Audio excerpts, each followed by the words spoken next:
The anime begins with Banaza, who is a short and ugly-looking ordinary merchant from the royal capital Paluma. In his world, his righteousness makes the other humans around him worry for his mental health, as they do not understand why a man who is superior to all demi-humans would go to such a length to help them. Demi-humans who are slaves to all humans aren't allowed to use any currency in this world, but Banaza still gives his demi-human worker a big pouch of money for completing the given job successfully. The demi-human, of course, doesn't take the money as he knows he will only get into trouble if the royal guards find out that he has taken money from humans. Still, Banaza insists on paying him and also brings his colleague Quinn to convince him to take the money. Unlike others, Quinn knows how kind-hearted and generous Banaza is, so she tells the demi-human team to go have a nice dinner with the money that Banaza offer them. They thank Banaza for giving them such a treat, but the other merchants who have been keeping a close eye on Banaza call him a hypocrite for pretending to help the slaves who are technically forced to work against their will.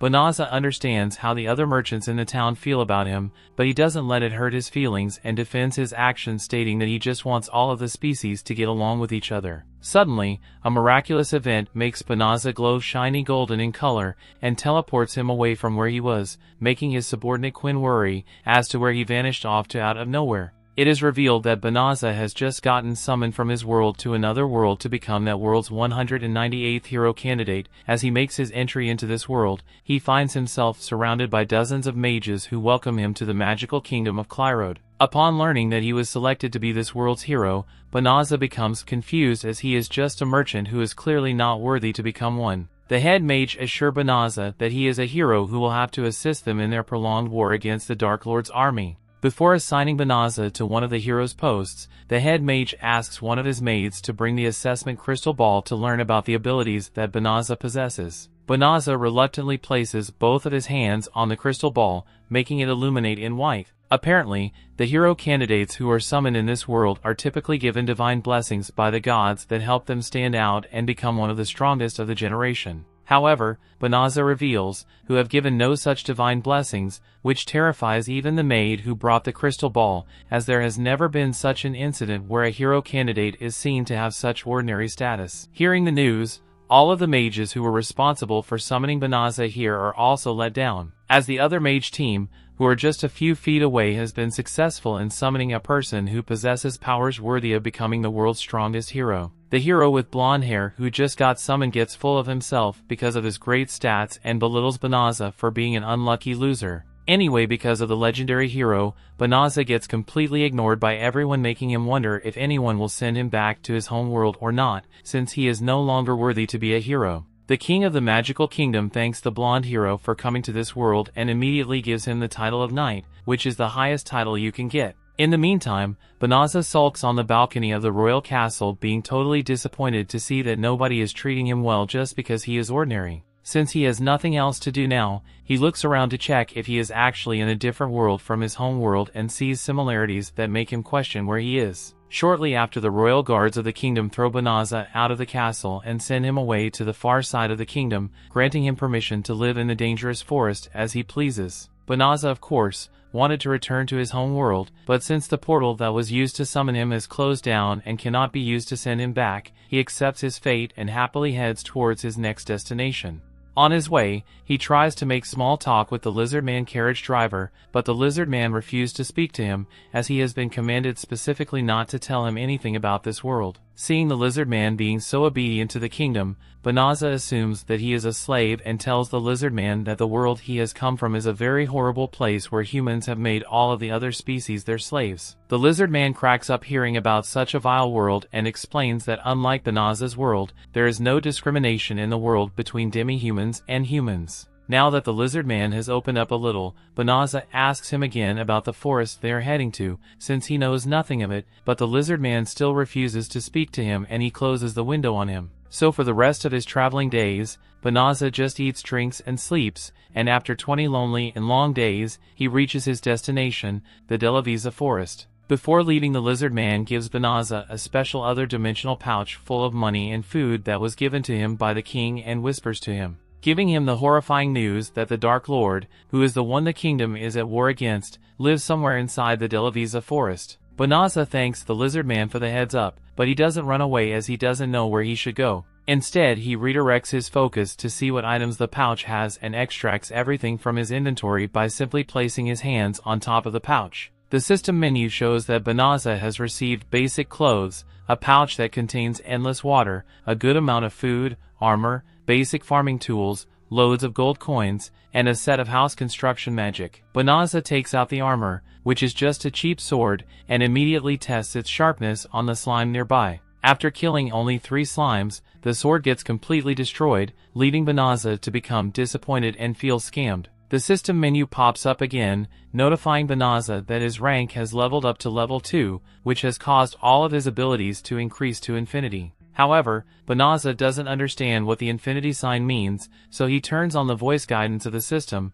who informs him that he has unlocked tons and tons of magical spells due to the level up. The system also lets him know that it has detected negative magical spells like location tracking, monster luring, and forced recovery on the pouch that the lizard man gave him earlier, making him realize that the king never wanted him to survive in the forest. Thankfully, the system removes all of the negative spells that were applied to the pouch, so Banaza no longer worries about it. He forgets to ask the system about the infinity symbol that he is unfamiliar with and heads inside the forest looking for a safe place to stay. But before entering, the system warns him again, telling him that the entire forest is highly contaminated with malicium, which is a malicious gaseous substance released by the demons. So Banaza jokingly asks the system to purify the forest for him, and it does it accordingly, making him realize how incredibly overpowered his system menu is. The system pops up again, notifying Banaza that his overall level has increased yet again, and this time to the infinity rank, as he has taken out all of the living demons in the forest indirectly by purifying it.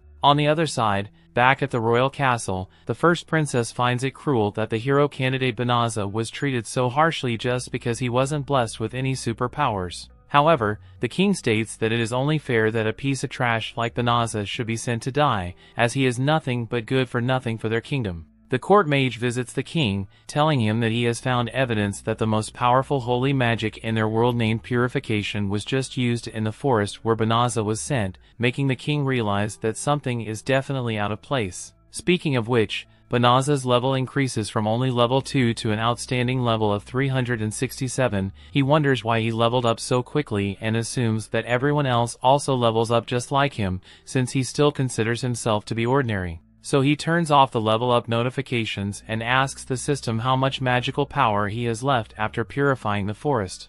The system informs him that his magical power has already been replenished, which makes him think that his power only got restored so quickly because there wasn't much magic power to begin with to be increased. Still considering himself to be a weakling, Banaza takes a peek at the spells he has unlocked and out of sheer curiosity changes his appearance so that no one in this world recognizes him as the failed hero candidate. Now that he can no longer be recognized, Banaza decides to return to the royal capital and uses his teleportation magic to head back there, although anyone else in existence would understand at this point that they have been blessed with "I am overpowered now in this world, not this blockhead." This blockhead thinks that everyone in this world knows how to use these powerful spells. Anyway, he heads into the town looking to join a merchant guild to make some money since he was originally a merchant in his previous world. However, the system advises him to head to the Adventurers Guild instead, so he heads there and registers himself as Fleo, his new name and his new appearance. After completing the registration, Banaza,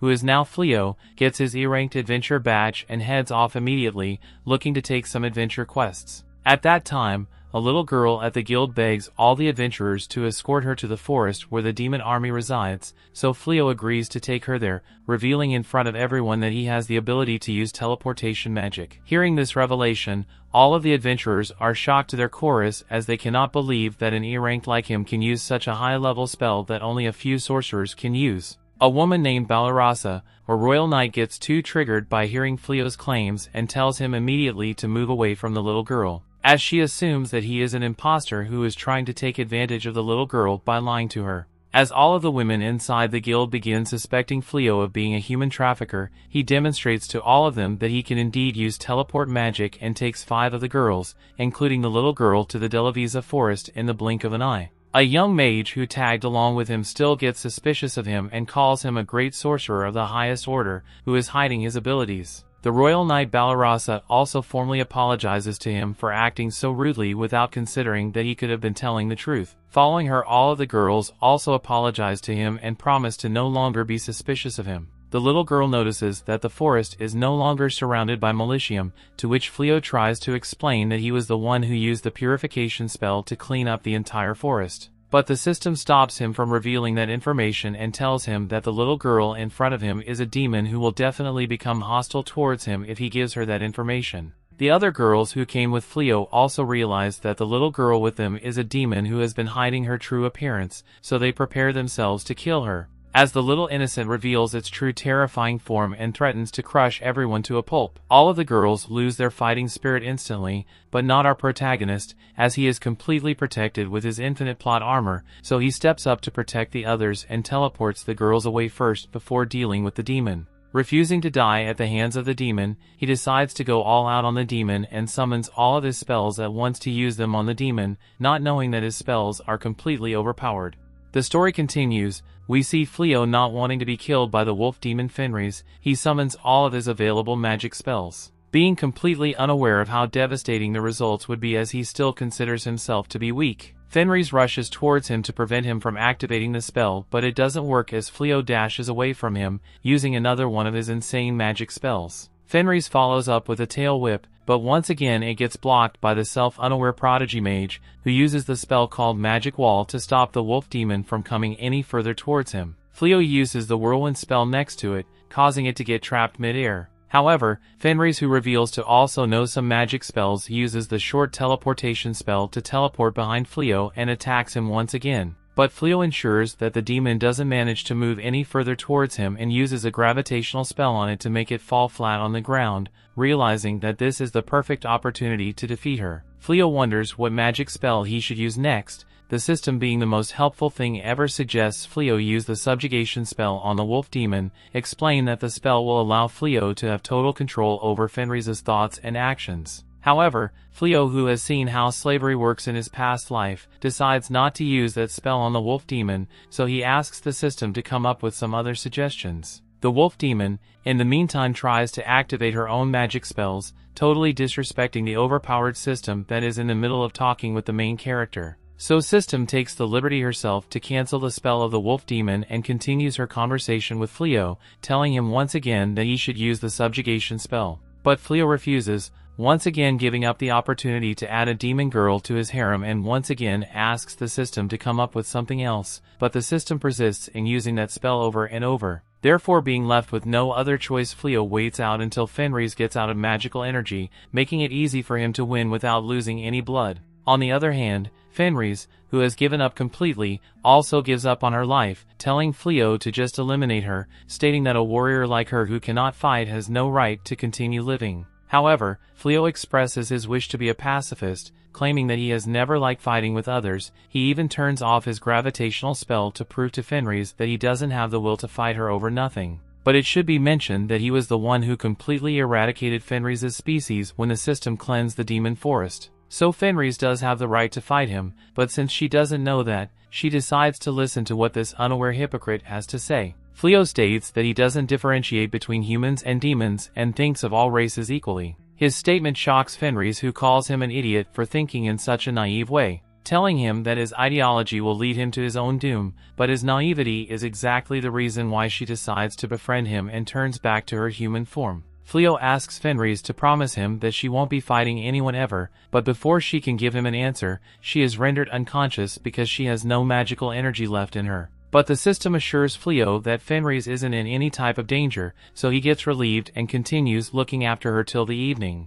In the meantime, he goes through the spells he possesses and finally realizes that he is a completely overpowered magician, which makes him question why he was given the liberty to use such great spells. Fenris wakes up finding herself inside the tent, and as she sees that Fleo is just outside waiting for her, she goes out to meet him as she realizes that he must have used healing magic on her when she was asleep. She starts to respect him and follows up on their previous conversation, promising Fleo that she won't be attacking any humans anymore. She also acknowledges Fleo as her master because why the heck not? Fleo, being the heavenly gentleman, clearly states that he is not into master-slave relationships, but Fenris insists on making him her master and threatens to take her own life if he doesn't agree to her terms. So, Fleo lets her do as she pleases and allows her to join his unofficial harem. He quite transparently reveals to Fenris that he is from another world and even shows her his original form, who was summoned as a failed hero in this world. His secret only causes Fenris to respect him even more, who now vows to be beside him for eternity. On the other side, the king summons the hero of their kingdom, asking for an explanation as to how the army that he provided him to fight against the Dark Army was completely defeated. The hero, instead of admitting his fault, blames the king for providing him with weaklings who apparently were all gone for good when they were in the presence of the demonic beasts. The king, who reveals to know that the hero was using the knights as human shields because of being a coward, doesn't like the fact that the hero blamed everything on the knights, calling them a bunch of weaklings. Realizing that this blonde idiot is not worthy of being called a hero, he wonders what to do with this loser. Moving on to Fleo's perspective, he returns to the city with Fenris in order to join the Adventurers Guild, as he would need money to eat and have a place to stay. They walk around in the local market where the general public assumes that both Fleo and Fenris are couples, seeing them walk together. Fenris takes this opportunity to propose to Fleo and offers to become his wife, who will serve him her whole life. Before he can give her his answer, she grabs his hand, decides to be his wife, and walks inside the Adventurous Guild together. Upon reaching an agreement and deciding to take her to the world, Fenris is more than excited to go with him. They decide that they will be married, and she is overjoyed to be married to the only person who has ever defeated her. They take their new union to the guild, and she is excited to relate better with humans and understand how humans do their things. By the time she gets to the registration part of the guild, she recalls that in their culture, to commemorate a new union between couples, the couples are meant to hunt together and also eat a bone in their hunting. She tells him she would like to share a bone with him, and no matter how excited she is, he really can't put his head around everything she is saying and how she sounds. The attendant asks her for her name, and as she is about to mention her demon name, he quickly stops her so she won't reveal her identity. He tells the attendant that her name is Reese, and she takes over the name. Before they complete their registration, they hear an instruction that there is a herd of psycho bear in the forest. This herd of psycho bears has completely defeated Hero and all his soldiers, and they need adventurers who will defeat the psycho bears. There is no level of adventurers that can't take the mission, and as they all know, which risky mission has some advantage as regards the price, Fleo thinks about the deal and he knows he needs the money. However, he doesn't think he has enough experience to deal with a psycho bear. Reese, on the other hand, doesn't want to believe he can't win. He reminds her that even the hero and his crew couldn't win, and she tells him he defeated her and she can defeat the psycho bearers, so if she takes the mission alone, she will still succeed. Reluctantly, he decides to take the mission and teleport to the forest by the time they get there. Just as the guild master has earlier informed them, they find a hut where they can stay until they finish their mission. Reese barely cares about the mission, but the opportunity to spend more time with him. Just as they are about to enter the building, they hear a loud noise by the other side of the forest. They go to the other side and find out it is the same adventurers that they were with some minutes ago. The team of knights headed by Balarasa are against some psycho bears. They try their best to win the fights, but the bears are bigger and stronger than they are. Before they get defeated, Fleo jumps in and kills one of the bears. The other bear tries to attack the others, but Reese jumps down and defeats it. Within a few minutes, they have completely defeated all the bears. Balarasa is shocked that it is the same person who had saved her and her team some minutes ago that had saved them again. She bows and appreciates Fleo, asking him how he had survived the demon earlier. She complains that she felt bad about how they had left him with the demon, but they had no other choice, and they are so lucky that he came through for them again. The more they talk about the demon, the more enraged Reese is. At that point, Fleo feels the need to introduce Reese, and he tells them she is her companion. Suddenly, a psycho bear jumps at Reese from behind. Fleo calls her attention to it so she can defeat it, but when she turns and the bear sees the red light beaming from her eyes, it realizes that it isn't a great fit for her and she will destroy. The bear quickly collapses in fear, and even Reese wonders what she has done. Fleo goes nearer and tries to find out what has happened. He asks the bear if he is scared of Reese and if he acknowledges that Reese is stronger. The bear admits and submits itself to their governance. Reese feels that is very cute, and she wonders if it is possible they take it as a pet. As a result, Fleo uses his power to seal the bear's strength and also shifts its shape into a smaller pet. They take the pet, and Balarasa, feeling like they are so powerful, begs to have a conversation with Fleo. They take her to the house, and in the house she asks if Fleo can train them. They confess that they are new knights, and following the incident with the hero has refused to fight the Dark Lord. If he doesn't have knights that are strong enough to defeat Psycho Bears, he thinks about their offer, but knows he isn't strong enough to train them. Before he can talk, Reese gets angry at their requests, and she starts submitting fire. He calms her down and introduces her as his wife, so the woman feels it will be bad for them to stress a married man. They accept their fate, but Reese asks Fleo to train them, so Fleo offers to train them. After that request, they also ask him for another thing. They tell him that they don't have anywhere to sleep in the forest, and they hope to sleep in his house. Reese happily accepts, telling them there are several rooms in the house and they can take their rooms, and she will sleep in the same room with Fleo. The women accept the offer, but Fleo doesn't want that. Reese insists that is how married couples should live, and that she will stay in the same bed with him. They conclude that night. However, one of the servants of the Dark King finds out about Fleo's influence in the forest. She goes to inform the Dark King, telling him it isn't even the hero that had done it. The Dark King asks her to make sure they find Fleo and bring Fleo to him. The story continues. We see Fleo wakes up in the morning, opening his eyes to find Reese, who has been staring at him with the gaze of love. The best wife who wishes her husband a very good morning, which causes him to get startled as he didn't expect that she would be there waiting eagerly for him to wake up. Reese explains that it's natural for her to be beside him in the morning since they are a married couple now, which makes Fleo think of their wedding night, when she came to him expecting some intimacy, but unlike her, Fleo wasn't prepared to give away his body and his eternal virginity, and that is why he rejected her, making her presume that he hated her beauty. Fleo explained that he didn't have any emotional attachment to her, but that only made it worse for him, knowing that she might still do something without his consent. Fleo decided to sleep in the hallway, but Reese stopped him, telling him that if Balarasa and the other female adventurers found out that he was sleeping alone on his first wedding night, they may suspect that their wedding is fake. Fleo decided to stay and ended up sleeping in the same room with a fine woman like Reese. Now back to the present. Reese asks Fleo, who is still concerned about his marriage life, if he would like her to help him get changed.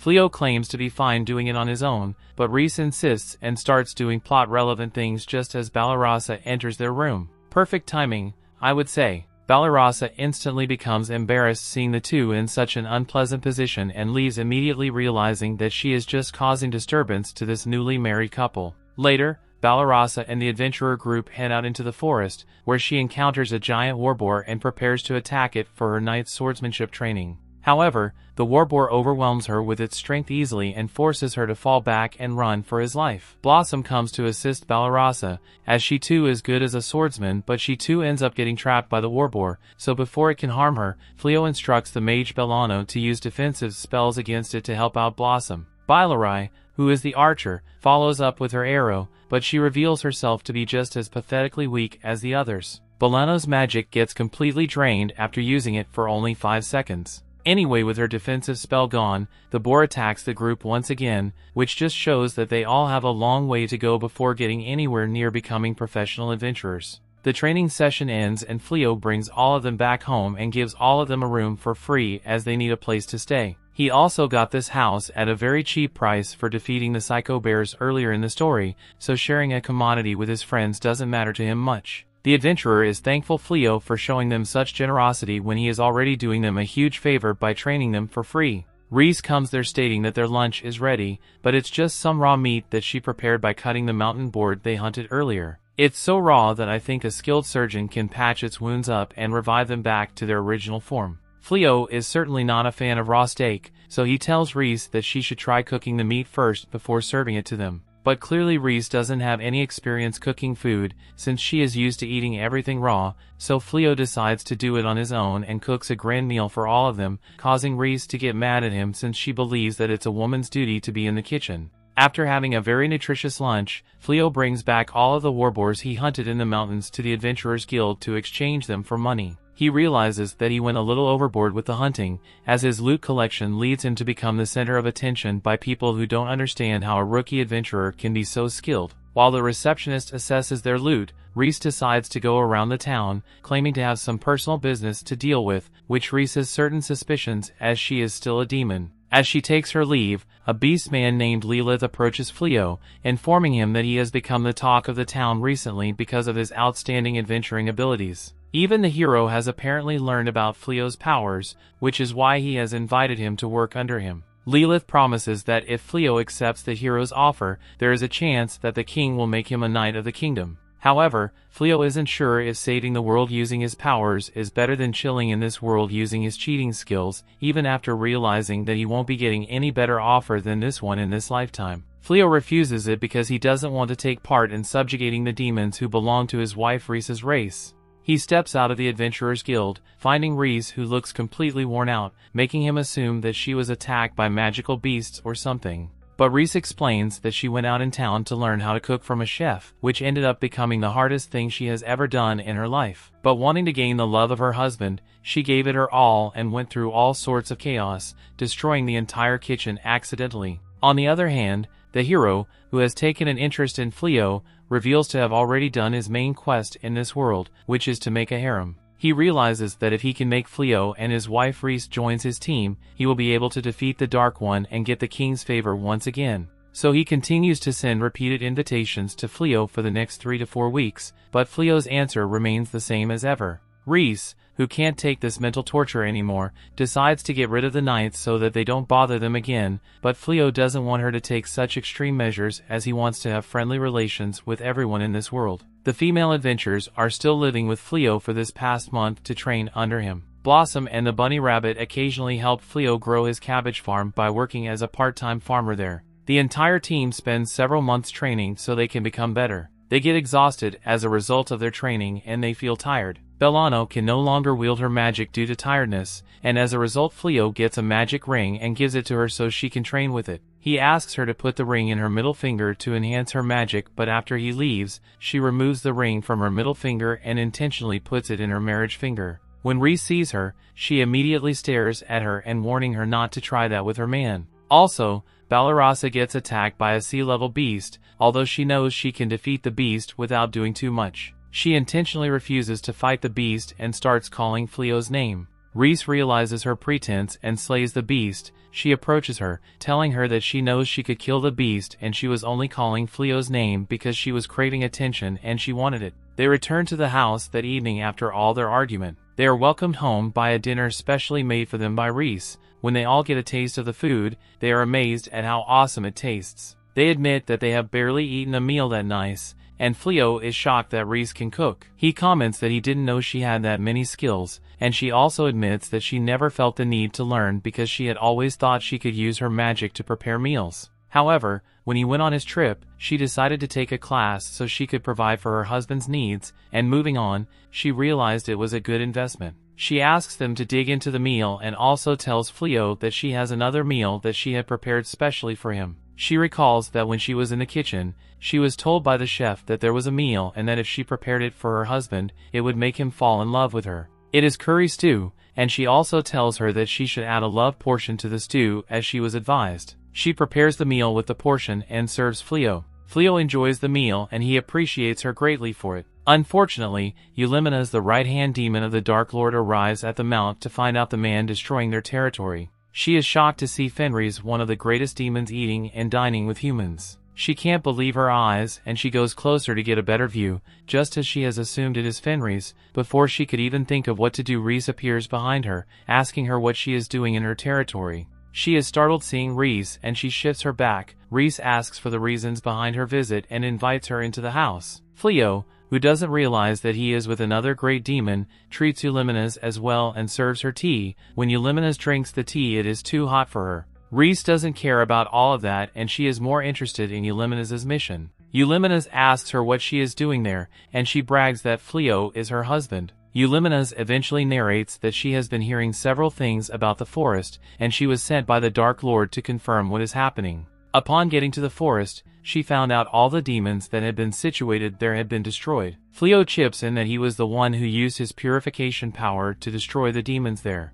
Eulimenas is shocked that Reese is still with Fleo despite knowing that. She asks Reese if she knows that her elder brother, Fangirl, and his entire crew are part of the demons that were killed because of the purification. When Fleo finds out, he is shocked. He turns to Reese asking her if she knew about that. Reese admits that she knew. She says that she knows not all humans could use that much purification power, and if anyone could kill her brother, it's Fleo. However, it doesn't affect her love for Fleo because she wasn't the one who asked her brother to be a coward and die that way. Also, her brother is the type of person who would hate to be pitted in death, so she won't like to do that. Again, she reaffirms her love for Fleo. Eulimenes tries to use her power to confirm Fleo's skills, but his skills are hidden. As a result, she asks Fleo for a duel, and she plans to use that opportunity to kill both Fleo and Rhys, because Rhys has also betrayed them. Fleo refuses because he thinks he is too weak, but Rhys refuses because she thinks Eulimenes wants her man. At that moment, Bellano and the other knights revealed that they had been eavesdropping on the conversation, and they are shocked that Rhys is Fenris. Fleo eventually agrees to the duel, and Eulimenes gives him the rules of the duel, which is that the first to surrender loses. She jumps up and uses her cat claws to attack, but Fleo disperses her attacks immediately and uses the heavenly bounds to hold her captive on the sky. She is shocked to be defeated in such an embarrassing manner, so she surrenders and leaves. In the next morning, the knights have an intimate conversation with Fleo. Fleo apologizes for deceiving them about Rhys' identity and admits that they must report to the king. He doesn't intend to stop them from that duty and asks them to do what they wish. However, they inform him that although they have their duty, they can't also turn their back on someone who has been helping them for a while. Rhys has been instrumental to their growth for the past month, and they don't see her as a threat, so they aren't reporting her. Before they could finish the conversation, Rhys noticed the dragons of the Dark Lord outside. They all go out and they find out Eulimenes has come to attack them for going against the Demon Lord. While Eulimenes and his brags about the strength of the dragons, Fleo is more excited that he is seeing a dragon as he hadn't seen one in the real world. He calls a strike and kills most of the dragons while the others run away, leaving Eulimenes on the ground. Eulimenes is shocked that one man could destroy the strongest army of the Dark Lord. She calls back the remaining dragons so they can leave with her, but the dragons do not respond. Blossom complains that she wishes to kill one of the dragons so she can get the rank of a dragon slayer, and Fleo asks her to throw her weapon. He accelerates the weapon with his magic and kill the dragon for her so she can get the title. The others beg for the same opportunity, but the dragon has left. The Dark Lord watches the entire scene and wonders what kind of person Fleo is. He plans to attack Fleo next.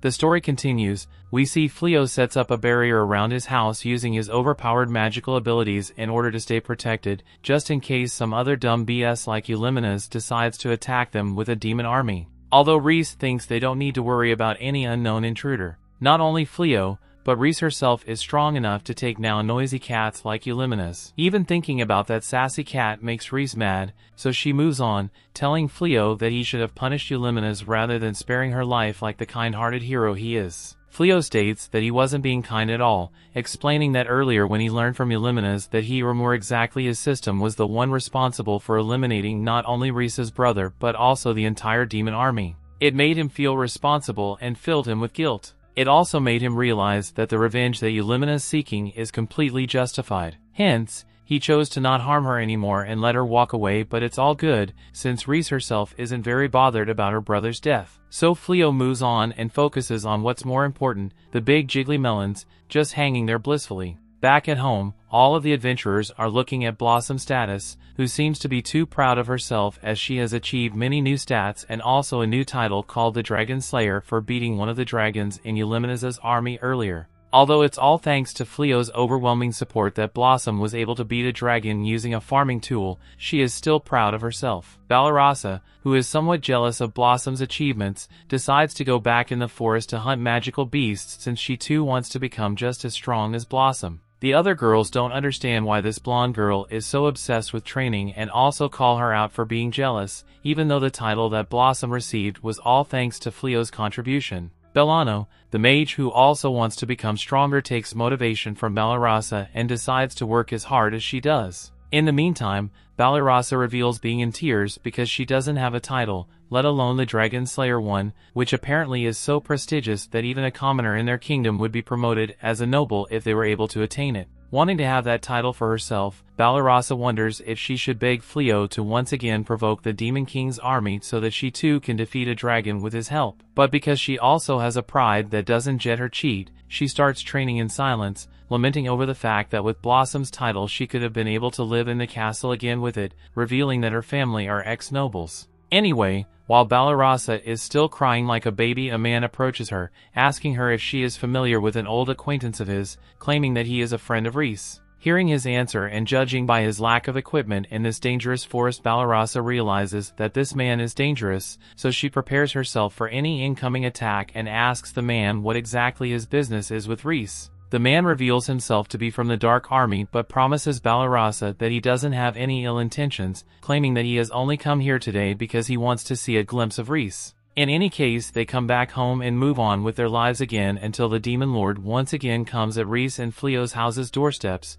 telling Reese that he has been dying to speak with her. Fleo also greets Gore and shows him the way inside their house. While drinking tea, Gore with a death stare sarcastically thanks Fleo for defeating his subordinate Eulimenes and his army of demons. To which Reese asks Gore if he perhaps wishes to avenge Eulimenes' defeat. Gore reveals that he has other plans as he tells Reese that he wants Fleo to join the Dark Army, acknowledging that he is a very formidably strong man. However, Fleo refuses the offer right in Gore's face, even though it's a personal invitation, and explains his reasoning, stating that he doesn't want to fight on anyone's side, not even humans, because he has no clue why the two races are at war in the first place. Gore explains the reason for the war, telling Fleo that the war between humans and demons has been going on for the past 500 years, ever since the first Demon Lord came to this world. Apparently the first Demon Lord was also from another world guide and wanted to conquer the world, and that led to the fight between the endless wars between both races. Gore also claims to have no desire to rule the world,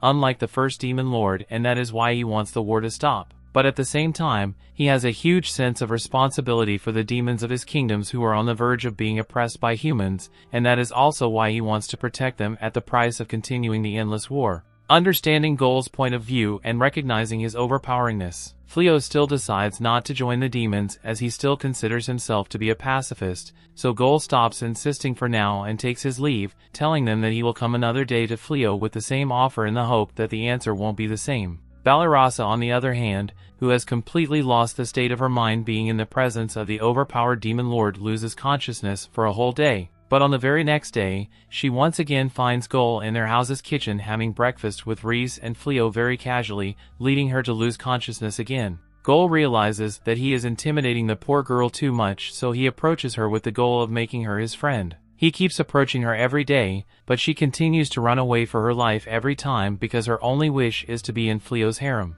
The king finds out about the close friendship and interaction between the Dark Lords, Lord Gore and Fleo, and he gets very jealous. He assumes that Fleo has decided to take revenge against the way they had treated him when he first arrived, and he has decided to ignore their invitation and follow Lord Gore instead. He decides that if Fleo doesn't want to work with them, it means Fleo is working against them, and he plans to make Fleo regret that. In anger, he assembles all his armies and tells them to visit Fleo's house and fight against him. The princess, on the other hand, doesn't think things should be done like that. She tries to counsel her father as to the best way they can deal with issues like that, and reminds him that if his assumptions are wrong and Fleo hasn't joined hands with Lord Gore and they attack what Fleo has planned, he may eventually get pissed at them and join Lord Gore in anger. The king asks her what she thinks should be done in that situation, and she suggests that they should peacefully match Fleo's house and convince him to join them. Her father screams at her. He's tired of the weak ways she responds to issues and reminds her that weak controversies and ideas can't govern the country.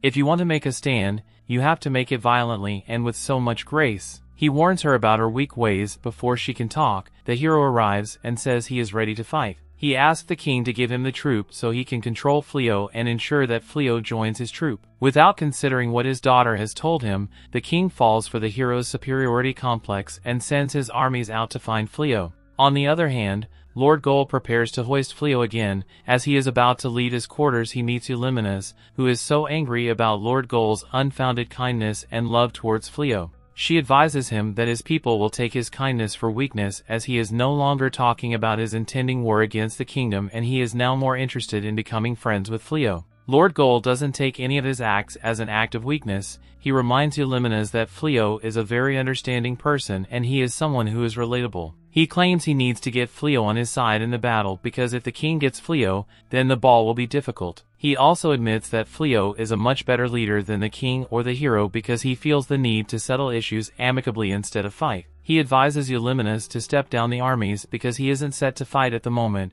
and she is sure there will be a better way to solve the issue than to fight. He leaves his home and proceeds to visit Fleo. On the other hand, Fleo keeps working on his dragon skin at home and Reese comes to meet him. She asks him what he is doing and he explains to her that he wants to ensure he does the skin well so he can sell better. He intends to make it a creative business for them so he can take care of his family in such ways. He also tells her the expenses they will have to cover. She wonders why he is doing all that stress when if he joins the king army, he will be paid much more than that and he will also get honor. She wonders if the reason he doesn't want to fight against Lord Gore is because she is a demon and he thinks he will be fighting against her family. She praises his kindness, saying she didn't know anyone could be as kind as that. However, he tells her that that isn't his reason. She still insists he is very kind, but he says he isn't that kind. The reason he avoids any fight is that realizing how strong he is, he feels there is no reason to join any of the conflicting parties in the war and he should be on his own. She feels that decision is also because he is kind and she appreciates him for that. Suddenly they hear that there are intruders in their house and they wonder why the barrier they had kept didn't stop Lord Gore from visiting again. Little do they know that their visitors this time around are the hero and his armies. Immediately Reese sees them and she asks if she should destroy them with her power, but Fleo stops her and wants to hear what the hero has to say. The heroes tell him he is giving him a choice. The first is to join them at that moment and they will fight Lord Gore together, while the second is that he will die with Lord Gore. Fleo mentions that he doesn't want to choose either of those options and he apologizes since so many of them have gathered here. He states that he has no intention of joining either side, and the hero wonders if he wants to die as a traitor. Fleo states that this is not what he meant, and the female knights state that the hero should learn to listen to others. They mention that Fleo is not a traitor and the hero states that he can arrest them all for treason. He mentions that he can let them go if they help him convince Fleo, and Fleo states that he only has one choice left now. He mentions that he can't afford to get Balarasa and the others in trouble, and he states that they should just go somewhere else.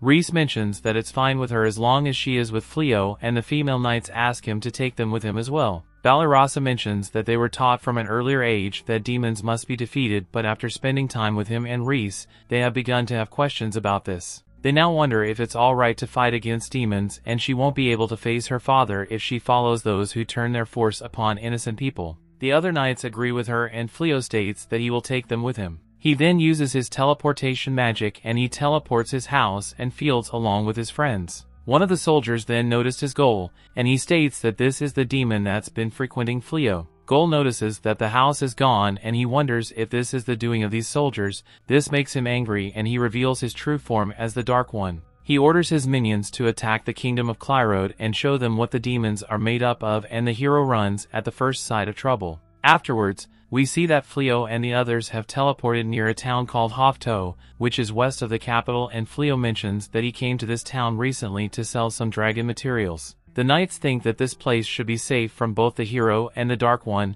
and Balarasa is glad to hear this. Fleo apologizes for making them all go through this, and Reese tells him that it's not his fault. She states that she can go anywhere as long as she can be with him as she is his wife, and they all head inside to have lunch.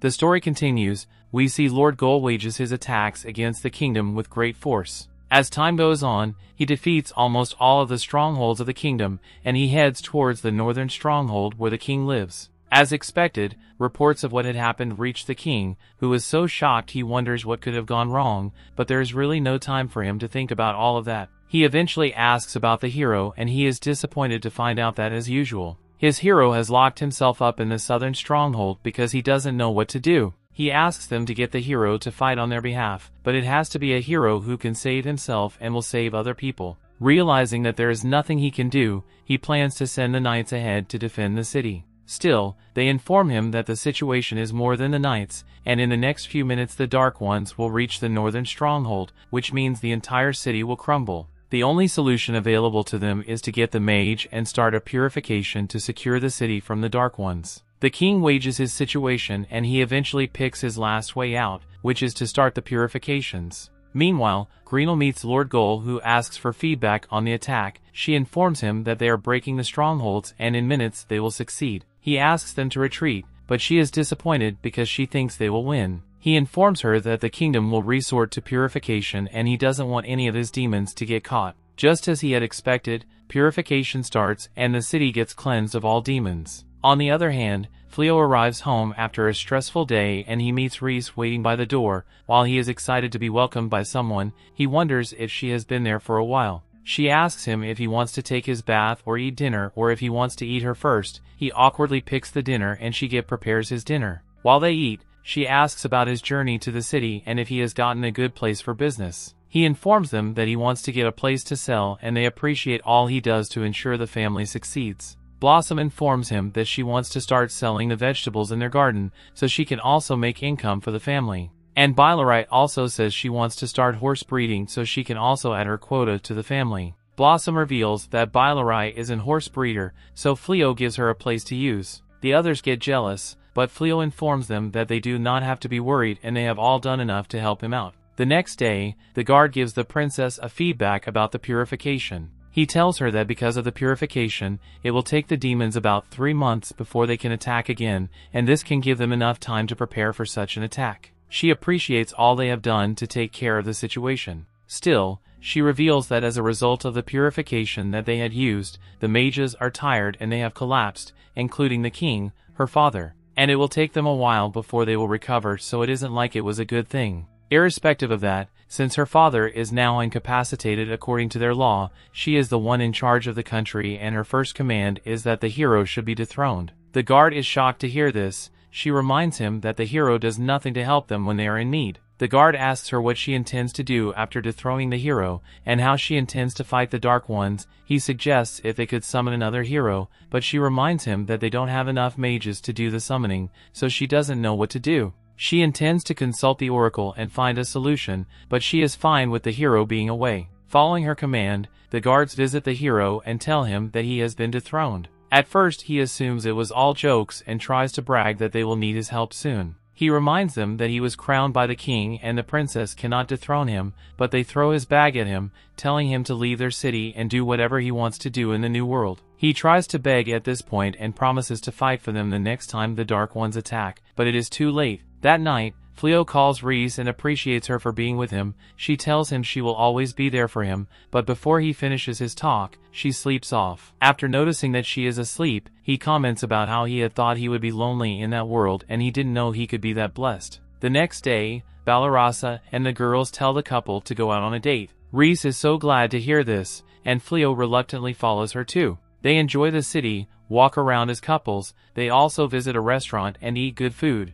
After eating, they walk around the city and Fleo asks Reese what she wants. She stops at a jewelry store and the seller tells them the jewelries will look good on her. He takes one of the brooches and gives it to her as a gift, which makes her very excited. Upon getting home, she stares at it repeatedly at the other girls, despite being happy that she had a fun day and also jealous of her fortune. She gets so tired that night that she jumps on Fleo's bed and sleeps while holding onto him. He admits that he can't sleep that way, but he leaves her since she is tired. The next morning, the hero who has been banished from his hero status knocks out the knight, who is guarding the royal castle's treasure room, and enters there with his busted little girlfriend who doesn't even have a name in this anime because she doesn't get enough screen time. Anyway, while searching for valuable treasure to steal, the hero curses the first princess for kicking him like that by taking advantage of the king's absence. His girlfriend accidentally refers to him as the hero, which greatly offends him as that status has been officially stripped away from him. She tells him not to be let down like that and encourages him to climb up the ranks once again to re-earn his hero status. Thanks to her motivation,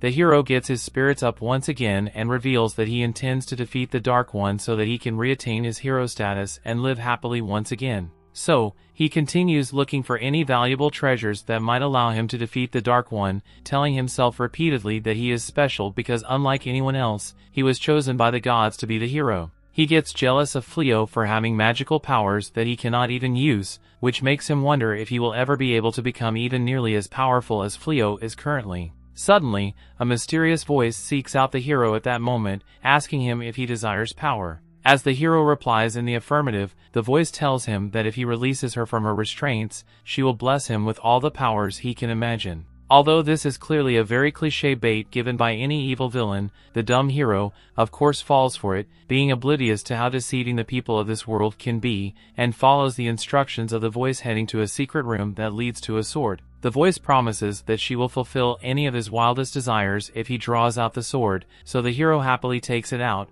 releasing an immeasurable amount of air that turns into an evil djinn named Haya, who supposedly was locked inside that sword. Now that Haya is released, she reveals her true self, telling both the obviously dumb hero and his dumb side chick that she is the primordial demon who commands light and darkness. But being a djinn, she of course has to fulfill her Aladdin's 3 wishes, so she asks the hero what the 3 things are that he desires the most. As both Haya and the hero give off a menacing smile, the hero makes his first wish, which remains undisclosed for now. On the other side, the first princess summons the oracle named Ashura, telling her about the kingdom's current troubles. At the very moment the princess begs for the oracle's help in finding a way to save the kingdom. Suddenly, every single one of them present there gets bound by a mysterious collar, making the princess realize instantly that someone might have entered their royal castle's underground treasury. The oracle reveals that what they are wearing is called the Collar of Sacrifice, which the Jinn Haya uses to behead a certain number of victims in exchange for granting wishes.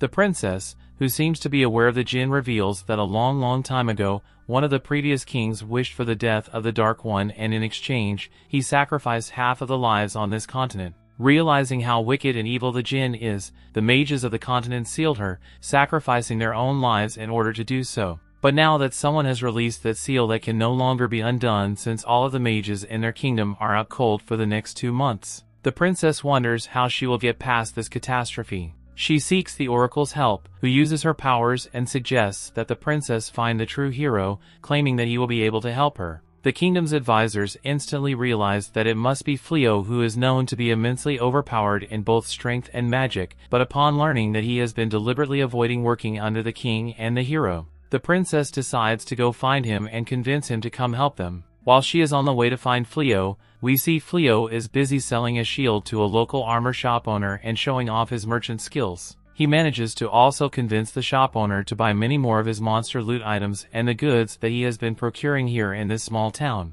Balarasa and Reese, who have been watching Fleo converse with the shop owner, find it surprising to see how skilled and talented Fleo is in every field, including trading. Reese, who knows about Fleo's past, tells Balarasa that Fleo was once a merchant, which explains why he is so good at trading. Balarasa only gets jealous of Risa's gloating and wonders what her own life would have been like if Fleo were her husband instead of Risa's. Reese, who doesn't even want Balarasa to imagine having Fleo as her husband, makes it clear to her that only she can have. She also mentions that the Dark One has already taken an interest in Balarasa, so she thinks Balarasa should put her focus on improving their relationship with him instead of being a married man. Balarasa, on the other hand, who is oblivious to that, gets dismayed as she cannot believe the Dark One, the most evil demon lord, has taken an interest in her and wonders if she will be forced by him to do things that she cannot even imagine. Fleo makes his return, having sold the Dragon Scales shield, and thanks Balarasa, especially for telling him about the armor shop earlier. Now that the job is done, they begin to walk back home when Reese becomes upset, realizing that if Fleo gets busy working as a merchant again, he won't be spending as much time with her as he used to. Fleo comforts her, saying that he will make sure to occasionally they're out hunting with her, and also promising her that they will hang out together whenever he gets the chance. At that moment, Jin Haya approaches Fleo, informing him that she has come here to take his life on the hero's first wish. As she passed Fleo with her first strike, Reese comes up front to protect him and takes the hit, leaving her injured badly as a result. Fleo, who is completely taken aback by this sudden turn of events, desperately tries to heal Reese, but as nothing works, he asks the system for an explanation, which tells him that Reese's injuries are too severe to be healed. Thankfully, the system comes in handy and informs Fleo that in his stead it has mastered primordial light and dark magic for him. So he gets up, tells the evil Jean that he won't forgive her, and gets ready to take revenge. The story continues. We see Haya's attack and Fleo couldn't react fast enough to it, and the next thing he knew, he was watching Reese's blood being spilled and the gift he gave her breaking on the floor. He remembers how Reese pledged her life and loyalty to him. She was the first one in this world who believed and stayed with him. She was even so happy when they pretended to be husband and wife. Even if he was the reason all her siblings died, Reese still chose to be with him. Fleo hugs Reese's wounded body and he tells Haya that he will never forgive him. Meanwhile, status screen appears, telling him that he has mastered primordial light and dark spells. Surprisingly, Fleo's new skill activates and a magic circle appears over him, announcing that time will be reversed. Slowly but surely Reese's body wound vanishes into nowhere. Meanwhile, Haya was surprised and confused as to how a human can use a time reversal spell. She was about to ask Fleo who he really is, but Fleo just punched her in the face. She stumbles back with blood flowing from her face, but Fleo quickly follows up by stomping her into the ground. Fleo's face was full of calm hatred and Haya casts a spell, spewing out darkness from her hands. Unfortunately, Fleo dispels her spell before she can even finish casting and grabs her in the head. Who is this human manhandling her like this? She uses another skill to peek at Fleo's status windows, but what she saw just confused her more. All of his stats are infinite. Fleo slams her into a wall, delivers a heavy punch in her stomach, and then uppercuts her to the air. Meanwhile, Reese finally wakes up without a scratch on her. She has no idea what happened. Balarasa quickly asks her how she's doing and also explains how Fleo's magic had healed her. However, he is now currently busy. They watch as Fleo uses Haya's body as a punching bag, pummeling her with strikes. Haya's blood splatters all around her, but Fleo doesn't even stop. Reese is very touched as to how Fleo is mercilessly fighting for her. However, she suddenly remembers how Fleo once told her how he doesn't like fighting and violence very much. As Haya's beating continues, her sight blurs as Fleo lifts her by her throat. She tries to ask Fleo for forgiveness, but unfortunately Fleo rejects her request and casually replies that she had hurt Reese. Fleo's fingers tighten against her throat and she slowly suffocates. Thankfully, Reese intervenes and hugs Fleo, and she begs him to stop. This finally gets through Fleo's mind and his hand slackens, dropping Haya to the ground. Fleo was shocked by Reese's actions, but Reese tells him that she is indeed happy that he is angry and fighting for her sake. Even so, Fleo's kindness was the reason they were together in the first place. He could have killed her when they were enemies, but Fleo just forgave her. Thus, she wouldn't forgive herself if he would lose that kindness because of her. Fleo kneels in front of her and wipes away her tears. He couldn't believe that she was actually alive. Reese smiles and promises that she is okay. The two cry and hug while Balarasa approaches them in the midst of the now deserted town. Meanwhile, in a nearby forest, a small contingent of knights and mages suddenly appears. They have teleported from the capital with the princess. The princess apologizes to the mages for forcing them to cast teleport, even though their magic is still recovering. The mages assuages her worries and apologizes themselves for not doing more.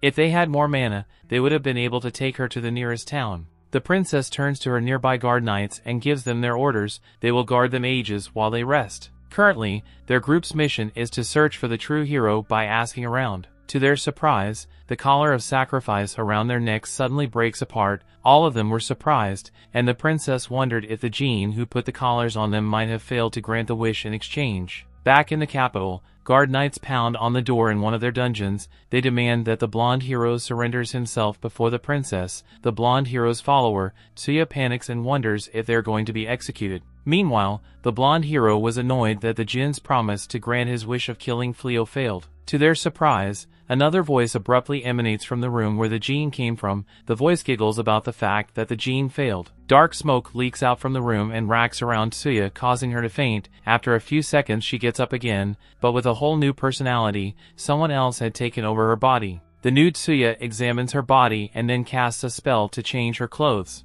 The stupid blonde knight is wondering what is happening to his companion, and he asks her if she can use magic now. However, Tsuya just thanks for releasing the Jinn seal and casts the spell on him. She introduces herself as the Grand Magus of Midnight Damalinas, and she promises to give him what he wants. The blonde hero screams in pain as the spell takes effect, and the room shakes from its power. Outside the room, the guard knights grip their spear as the castle shakes all around them. All of a sudden the wall explodes as the blonde hero emerges from it, now transformed into a huge monster. Damalinas laughs heavily and compliments the hero for his new looks. She then rides on his shoulders as he climbs up the castle. Damalinas plans to punish the royal family, who sealed her away. When they reach the ground floor, Damalinas notices a teleportation circle vanishing in front of them. It seems that her target had escaped. Nevertheless, she still hasn't given up. Back to Fleo's location, the citizens slowly return to their damaged town. Haya also wakes up to find Fleo looking down on her. She quickly gets up and begs for mercy.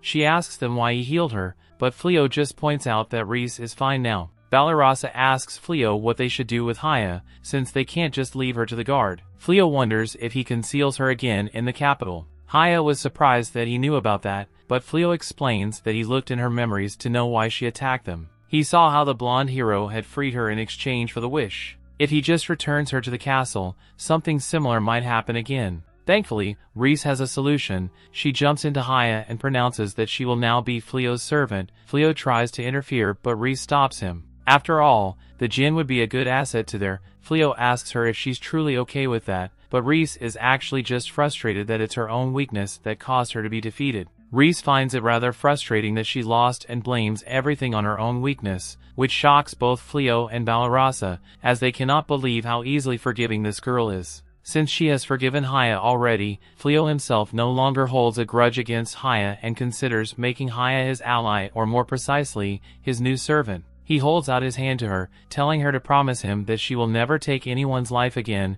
At first Haya is shocked by Fleo's kindness, just as Reese was once, and just like her, she too falls for his kindness. Up until now, Haya has always thought that humans were a bunch of greedy creatures who only wanted to meet their desires at any cost, but seeing Fleo, her perspective changes, and she again starts to believe that humanity still exists. Haya gets up on her feet and refers to Fleo as the Transcendental because of his infinite powers. She expresses her wishes to see what he will accomplish in this world with all the worldly powers he has them, and then pledges her soul and her body to be under Fleo's care. Fleo becomes flattered by Haya's words and makes up with her, apologizing for getting carried away earlier when he kept smacking her around like a sandbag. Haya doesn't want Fleo to apologize, as she knows she completely deserves each and every punch. Moreover, those punches also excited her feminine side, since she has never been backed up into a corner by a strong man before. As the excitement of even thinking about Fleo getting mad at her again grows, Haya makes happy noises in her mind and starts smiling in a creepy way.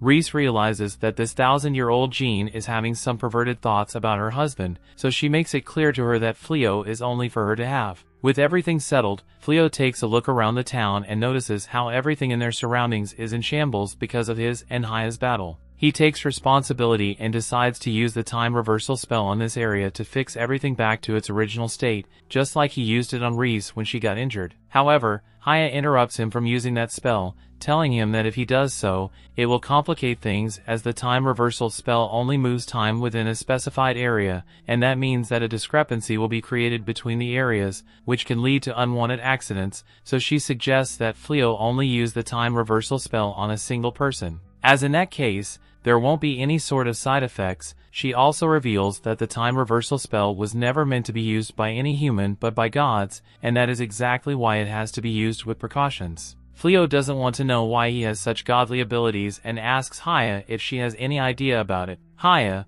who has already seen Fleo's stats, reveals to him that he has infinite stats and skills, so she refers to him as the Exalted One, putting him in the highest regard because of his wisdom and authority. Fleo, who didn't know that the horizontal 8 sign was the infinite symbol, realizes that he has indeed somehow become a transcendent being.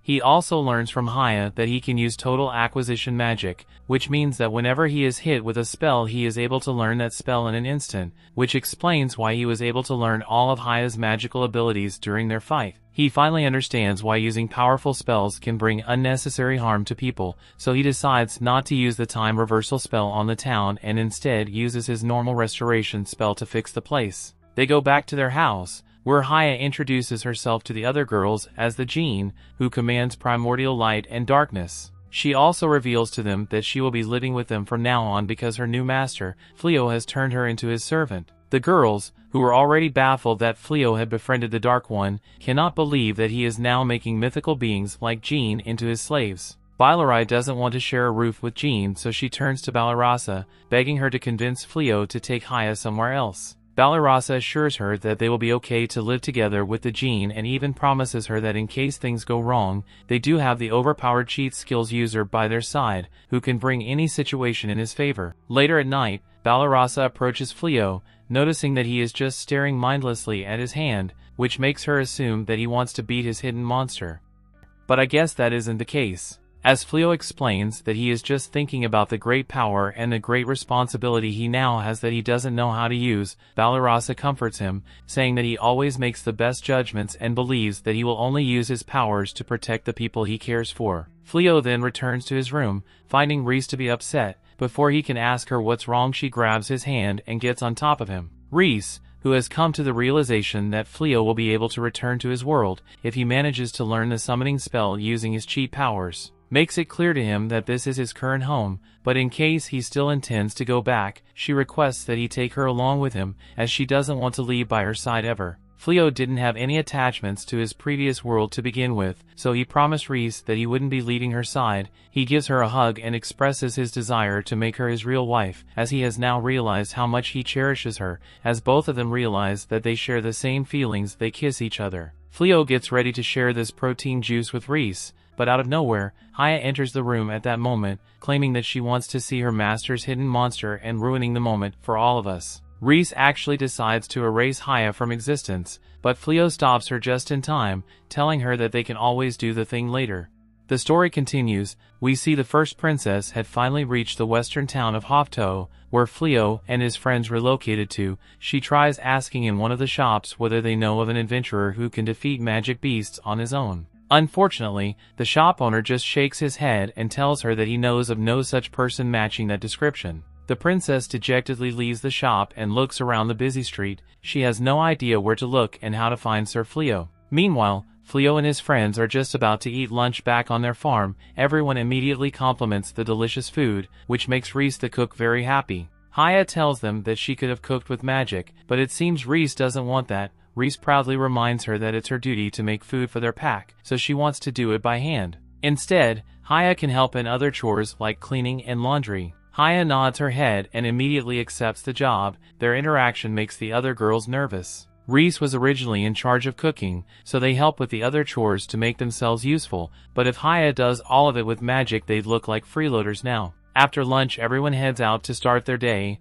Blossom tills the land with her hoe, since she doesn't want to lose to the gene in chores. Saib also transforms into her large psycho bear form and helps her with digging up the land. At the stables, Bailarai is hard at work raking the hay for the horses. She was hoping to help the house by working as a coachman, but the best she can do is in raising the horses. She might be disappointed with her lack of skills, but the horses are clearly happy with her since they all start licking her cheeks. One licks her in the back, sending goosebumps all over her spine, making her shriek. Meanwhile, the witch Bellano is inside the house looking at the sky and reminiscing about her family. She apologizes to her brother and father for failing to follow footsteps. Instead of becoming a royal maid like them, she decided to leave the knights and follow Fleo. Thus, she doesn't have any reason anymore to get stronger. However, she stares longingly at her staff and remembers Fleo's teachings to her. She doesn't want to let Fleo's effort go to waste, so she decides to learn more spells. Bellano and Bailarai's thoughts were interrupted when they suddenly heard a shout. They both rush outdoors and see a magical horse trampling through the fields while Blossom screams.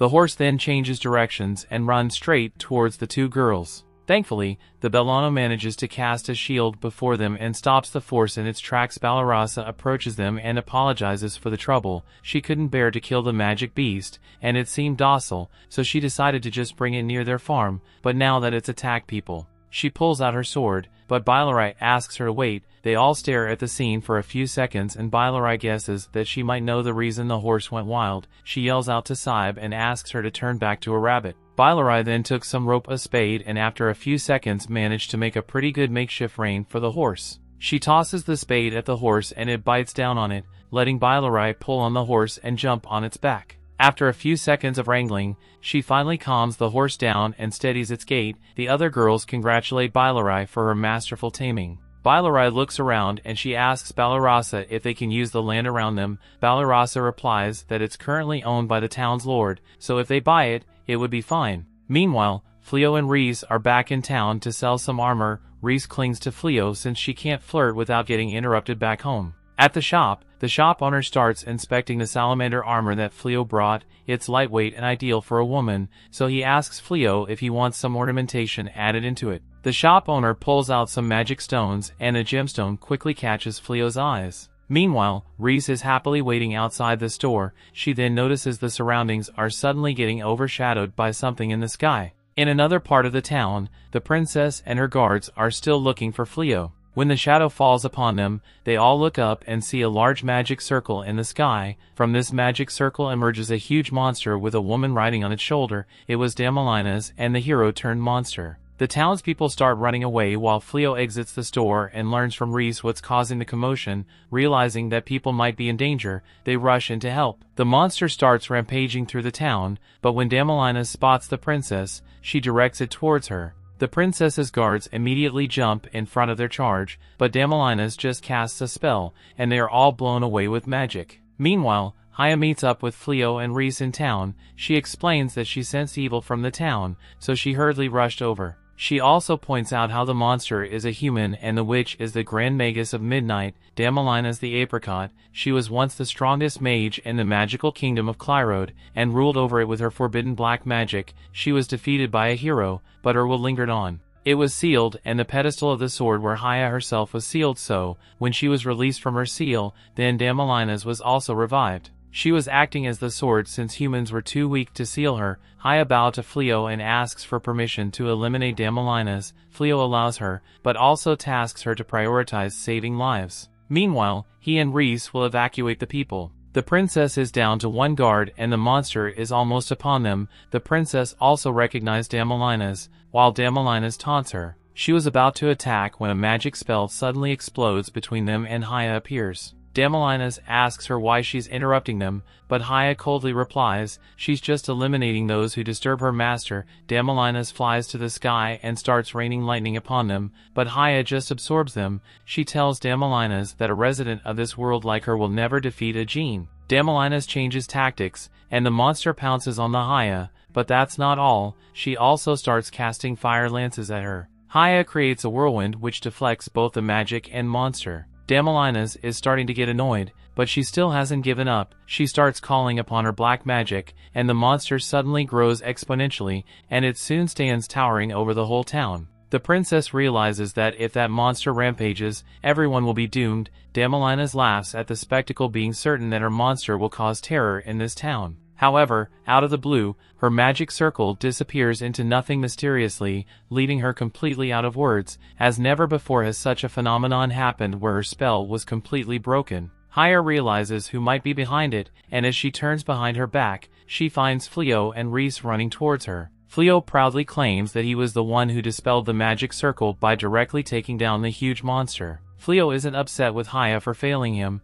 but still Haya begs him for his forgiveness as she has failed her task to subdue the monster and had to seek his help at the end. She promises that she did her best, and even knowing so, she tells him to punish her as he sees fit, as that is what she deserves. However, Fleo isn't a tyrant who would punish his servants every time they make a mistake, so he tells Haya to chill out. Haya still doesn't chill out and requests Fleo's permission to let her at least finish the task that she was assigned, and she gets ready to punish Damelina's for being the one who humiliated her in front of her master. Damelina's, on the other hand, overhears that Fleo was the one who took out her magic circle. She can't believe that there is a human who can go on par with a witch, but before she can even express her utmost regrets, Haya casts a spell on her and reduces her to a cotton ball. With Damelina's is gone, the hero and his dumb girlfriend are turned back to their normal states, so the matter is settled. Haya, on the other hand, swallows the cotton ball as she wants Damelina's to be a part of her forever. Apparently in this way,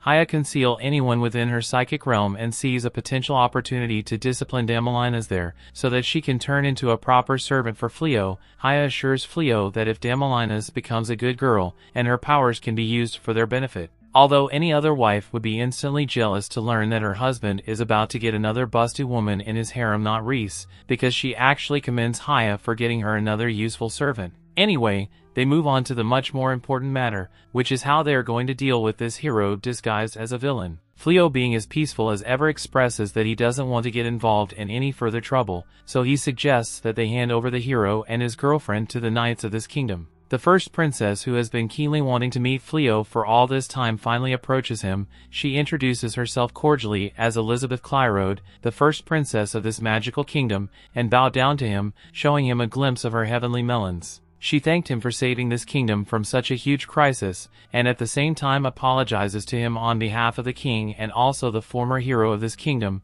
who was the reason behind this crisis.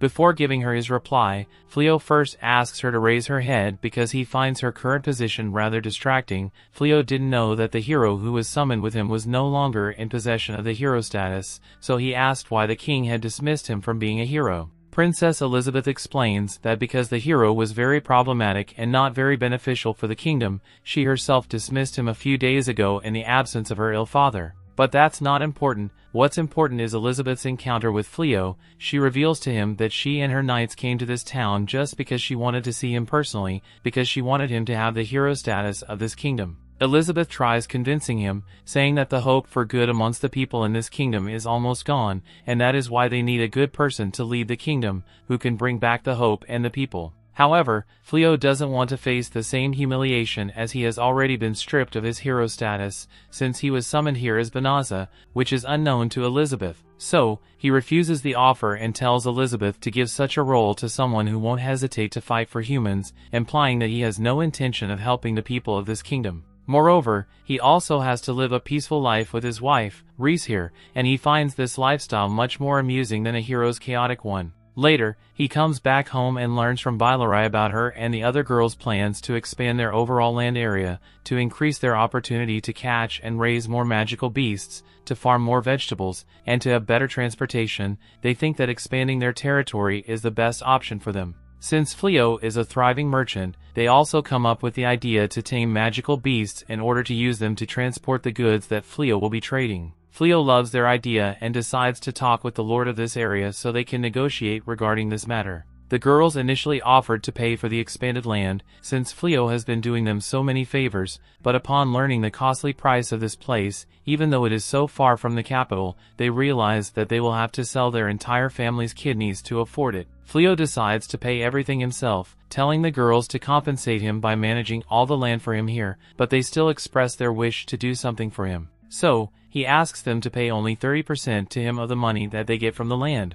With the deal complete, the girls led by Blossom begin plowing the land to grow a large quantity of crops there so that they can sell those and pay him the revenue. Haya also joins in, offering her help using her genie magic for a better harvest. Although Blossom doesn't want her crops to be grown magically, Bellano steps in because she wants to see Haya as magic and learn from her. Bellano has changed her attire, by the way, because she has been appointed as a teacher at the Magic Academy. Anyway, she gets Blossom's approval, so Haya begins using her magic on the farming field, which enhances the growth rate of the crops there. Fleo, on the other hand, finds what he truly wants to do in this world and shares his dream with Reese of opening his own store in this world. Fleo also gives Reese a beautiful ring as a token of appreciation for always being beside him, and he makes her wear it on her fourth finger as her wedding ring. Oh, and the former hero has been imprisoned in a prison cell and is probably going to rot in there forever.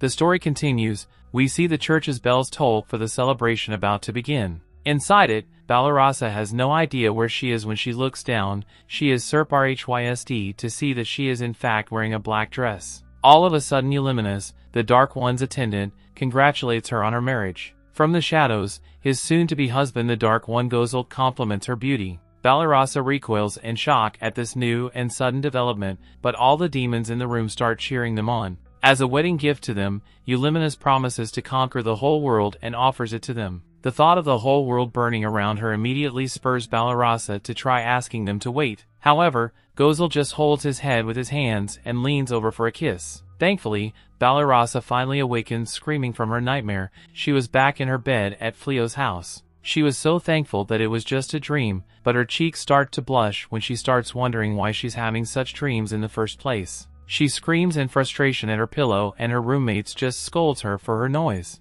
The following morning, Balarasa distracts herself by baking some muffins. Reese compliments her cooking, but she also noticed Balarasa's haggard state. Balarasa reveals that she's actually having trouble sleeping due to recent nightmares. To her horror, Reese immediately grabs her by the shoulders and asks her if she's in love. It turns out that for Lupins like her, dreams are their own desires, and the person one loves will appear in your dream. Balarasa's face starts to redden and vehemently denies that this could be true. The other girls quickly rush into the kitchen and ask Balarasa if this is true. Is she really in love with the Dark One? They all start to reminisce on how the Dark One used to visit them just to see Balarasa. Balarasa tries to deny this and points out that he was visiting Fleo, but the other girls tell her that the Dark One always leaves early when Balarasa isn't around. Balarasa still tries to deny this while the others are already starting wondering if they can also break the race barrier and get along just like Fleo and Reese. Reese corrects them and states that they do not get along but are in love. Haya asks her what made her attracted to Fleo in the first place, so Reese starts explaining a peculiar behavior of Lupins.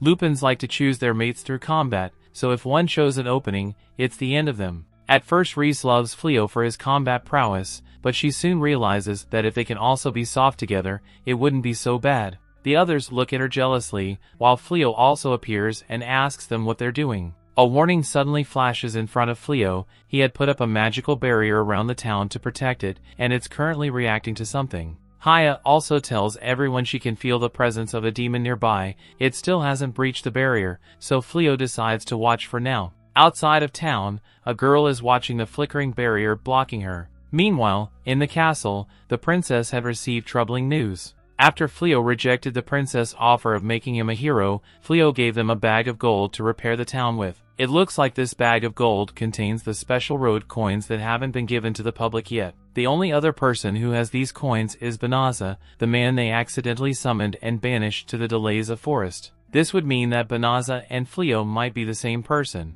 The princess finally understood why Fleo would reject the position of hero. After all, he probably hates their kingdom. They should first apologize to Fleo and ask for forgiveness. The guard runs into the room and reports that they have another problem. The former hero and his servant had managed to escape their prison cells and fled the castle. The princess quickly orders her guards to search and enlist the help of adventurers in finding the fugitives. The princess is starting to regret not appointing Fleo as the hero in the first place. She feels especially guilty because she herself was the one who chose the golden-haired hero. In the forest, guards and knights are searching high and low for their escaped prisoners. The golden-haired hero and his servant watch them from behind some bushes. The fake hero curses at the jinn for making them look like criminals. However, his servant points out that they are truly already criminals. After all, the former hero stole a magic bag when they made their escape. The hero pulls out the bag and explains that they didn't steal it. Instead, it was a reward for his hero duty. The kingdom promised him a pile of gold upon completing his task, so they should actually be thankful that he only took a single magic bag. The former hero opens the bag, but it turns out to only contain water and a treasure chest.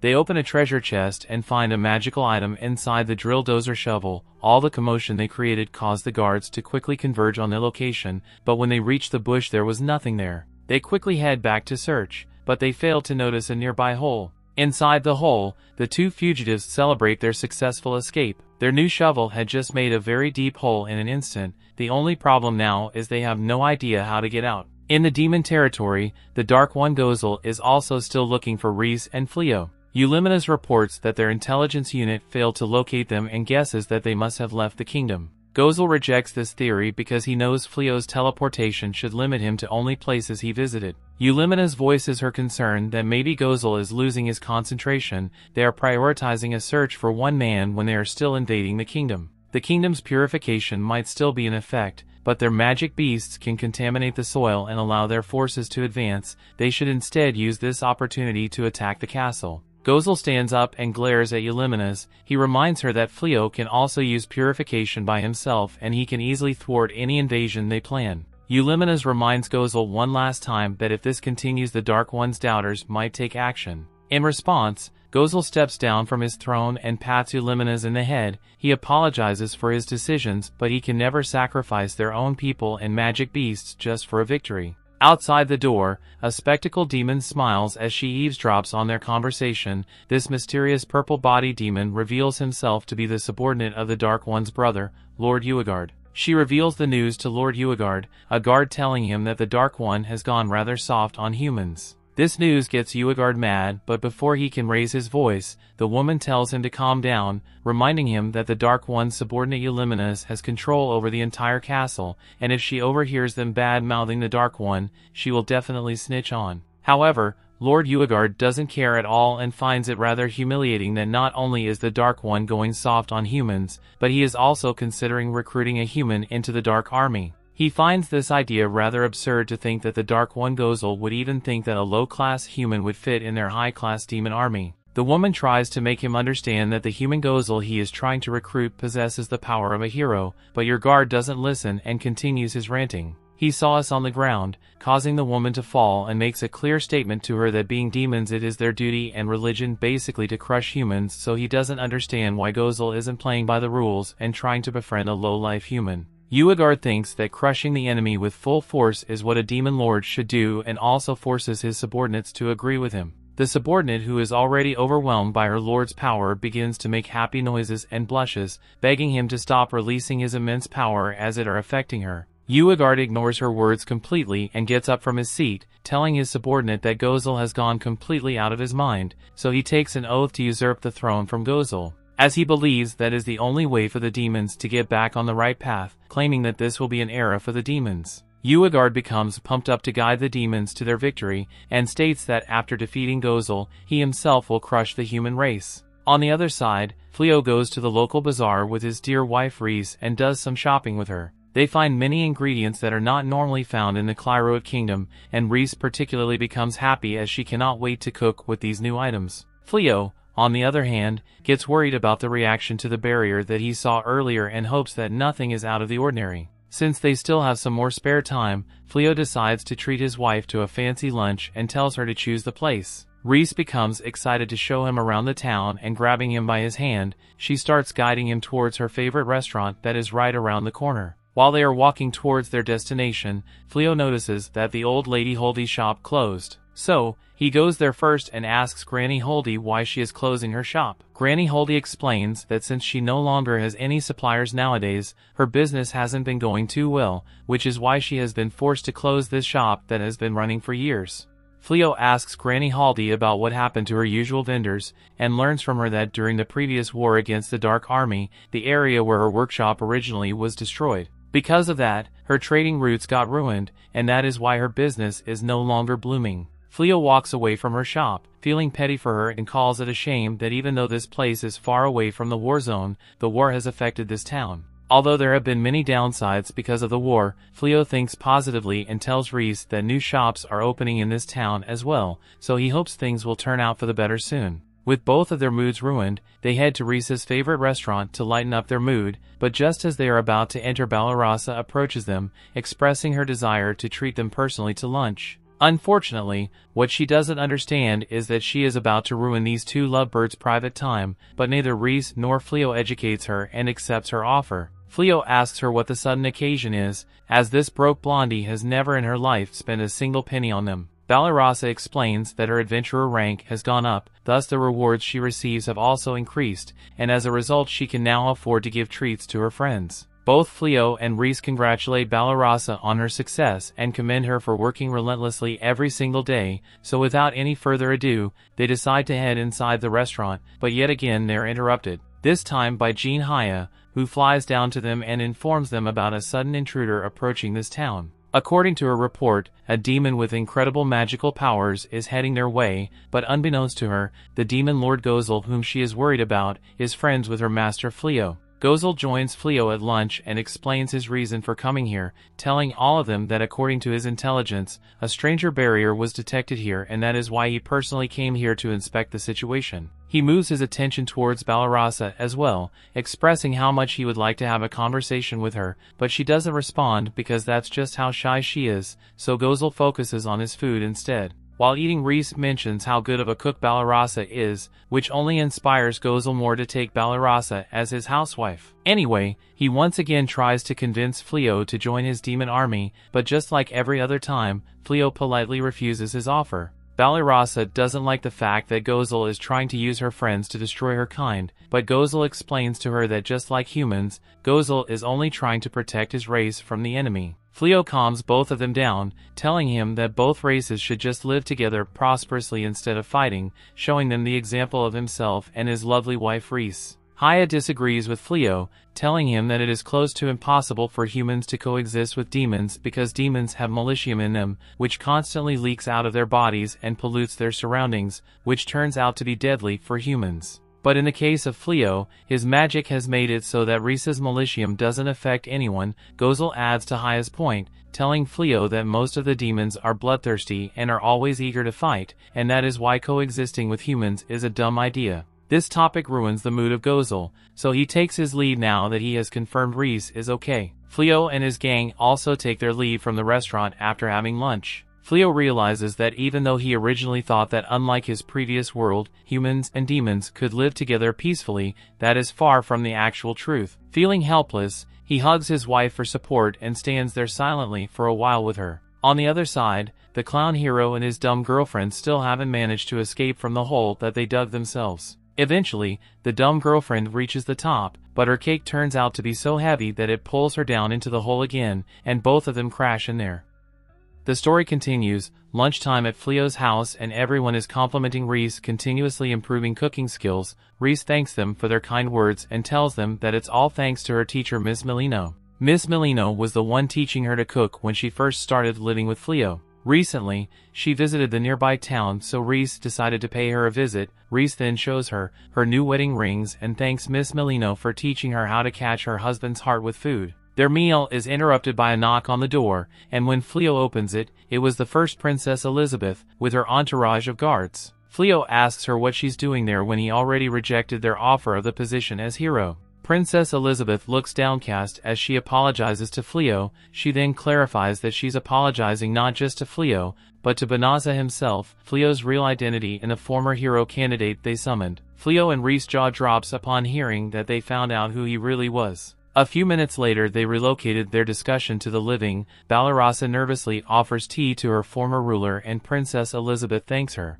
However, Princess Elizabeth clarifies that she's hoping to talk Folio privately and asks for them to leave. Reese vehemently objects since the royal family and their kingdom had treated Fleo badly in the past. Fleo holds her hand but firmly agrees with her. She warns Princess Elizabeth that if their discussion cannot be held in front of his wife, then they should just leave. Reese immediately blushes from his words. Meanwhile, the other girls acquiesced and left peacefully, closing the door behind them. When they are finally alone, Elizabeth stands up and kneels in front of Fleo. She once again begs for Banaza's forgiveness for all that they've done, from putting harmful spells on his bottomless bags to exiling him in the forest. Fleo raises his hand and asks Elizabeth to stop bowing. He clarifies that he's Fleo now, not Banaza, and her apology won't affect their situation. Instead, they should just focus on why Elizabeth really came. After all, the first princess wouldn't go to some random place just to ask for forgiveness. Elizabeth smiles at Fleo's accurate guess and she opens up a map on Fleo's table.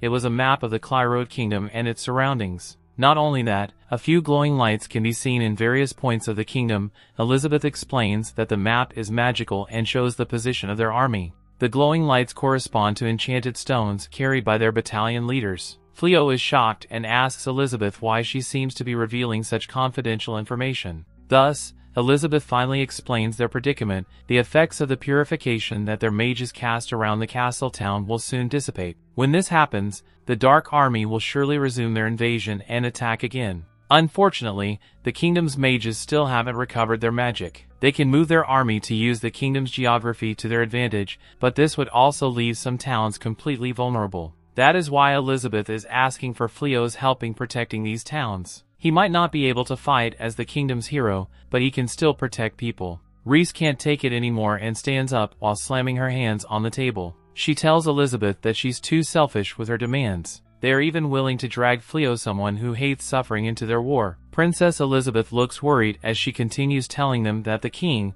one of the mages who had been unconscious due to casting purification, will recover soon. When he recovers, the princess guesses that her father would order their army to capture Fleo for conspiring with demons. Reese bristles in anger and asks Elizabeth if she's threatening them. However, Elizabeth clarifies that she can still do something about it while her father is still indisposed. Her father was the one who disgraced Banaza, the true hero, and he was also the one who appointed a false hero. For these crimes, she is willing to force her father to abdicate the throne. All she's asking for is Fleo's help in protecting the village. Elizabeth acknowledges that the king had protected the kingdom from many dangers, but the king had also discarded people they should be helping instead. Thus, the princess is willing to reign in his place and keep the throne so she can save as many people as she can, but to gather everyone's support. She still needs to show everyone that she can command their army as well as her father's. Reese shouts at Elizabeth and accuses her of using Fleo to take the throne. Fleo stands up and calls his wife. He then asks the princess if she just needs a guarantee that Fleo won't join the Dark Army.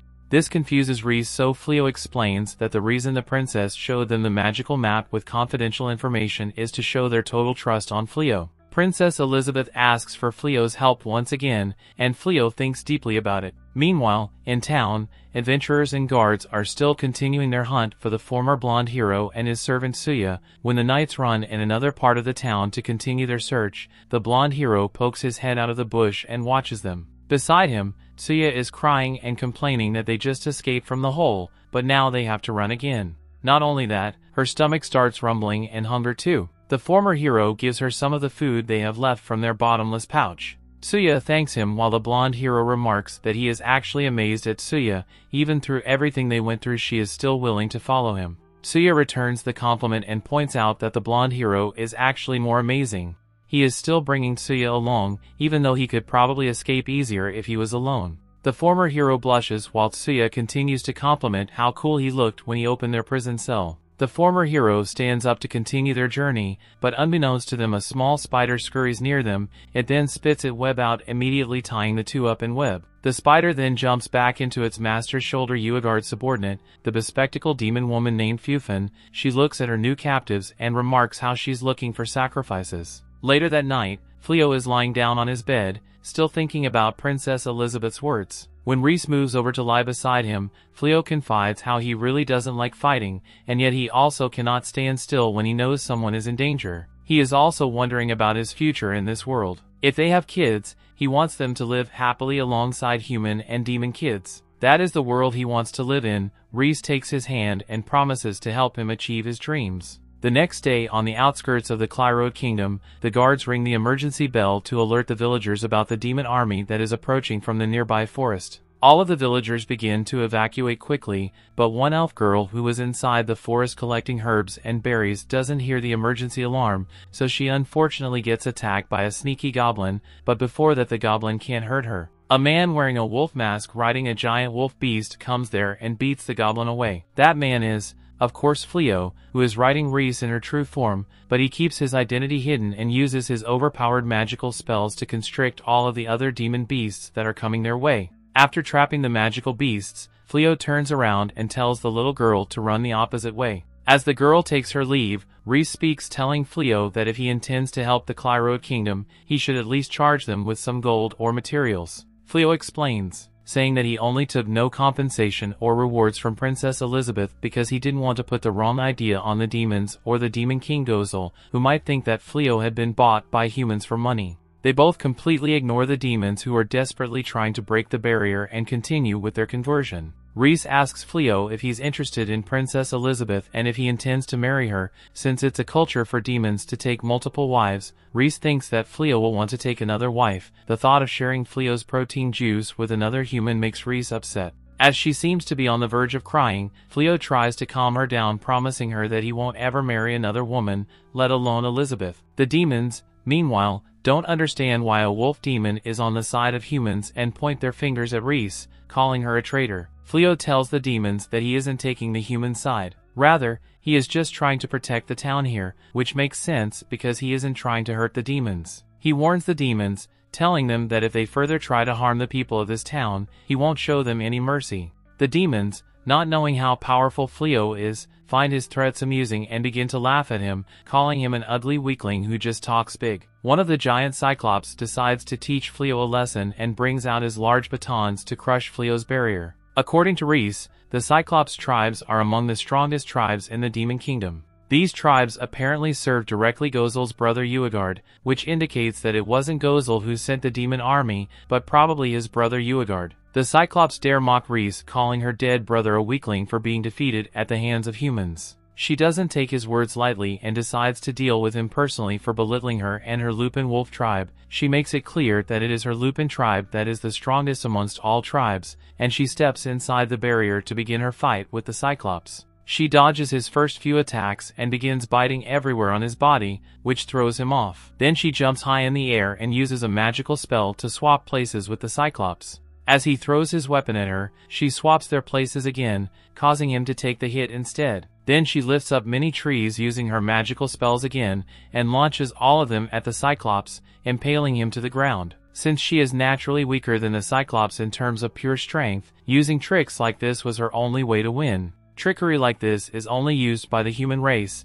so the Cyclops once again call Reese a traitor to the race and call out all the demons, telling them to punish this traitor by all means. But just as they all leap towards Reese, Fleo intervenes and makes them immobile, using one of his cheat skills. Although Reese wanted to continue the fight, but Fleo stopped it as he didn't want to cause any more bloodshed, and told Reese that she didn't need to fight any longer as she had already proved her point by defeating the Cyclops. He uses a healing spell on the Cyclops and then once again tells him to return with his army. The demons cannot believe that this weirdo actually intends to get along with the demons, but they also realize that if they do not comply and return, he will certainly make them pay, and so they hastily make their retreat. Reese celebrates their victory by hugging Fleo, and she reveals that they had practiced beforehand how to use mana pressure to intimidate the enemy, and when Fleo used that earlier, it helped him scare off the demons. Reese still thinks that they should have beaten up all of those demons, as that would have been a more effective way to scare, but Fleo, who is more of a pacifist, thinks that they should all maintain a friendly relationship with all kinds of people, because hatred only brings unwanted trouble. The little girl from earlier brings several villagers there who come to thank Fleo for saving them, but when they see him casually hanging out with a wolf demon, it surprises them. Elizabeth, who is completely unaware of Fleo's involvement, becomes happy to learn that he has driven away the demon army and is greatly indebted to him for his help. To repay his favor, she decides to pay him back some way, but she isn't sure what she should give him. On the other hand, Gozel, who has been observing the actions of the demon army, reveals to us that it was his brother Uegard who had sent the demons here without consulting with him, and that has displeased him greatly. One of Gozel's subordinates comes to him with an urgent message from Eulimenes. According to the report, Uegard has usurped the throne, while Gozel was absent and announced himself as the new demon king. Not only that, he has kidnapped the hero and his busted girlfriend to use them as a sacrifice in order to borrow the powers of an evil god. All of this is to ensure that he gets strong enough to defeat Gozel and officially take the throne. The story continues. We see at Fleo's house Gozel ask him for a favor with Eulimenes. He wants to be allowed to live in Fleo's house for a while, and the request is so ridiculous that Reese thinks he must be joking, but Gozel is dead serious. To give Fleo the full picture of why he's asking to stay here, he explains everything that happened after he heard of Uegard's betrayal. While he was on his way back to the demon realm to deal with his brother, Eulimenes was in the castle trying to convince the other high-ranking demons not to betray Gozel. One demon corrects her and says they aren't betraying Gozel at all.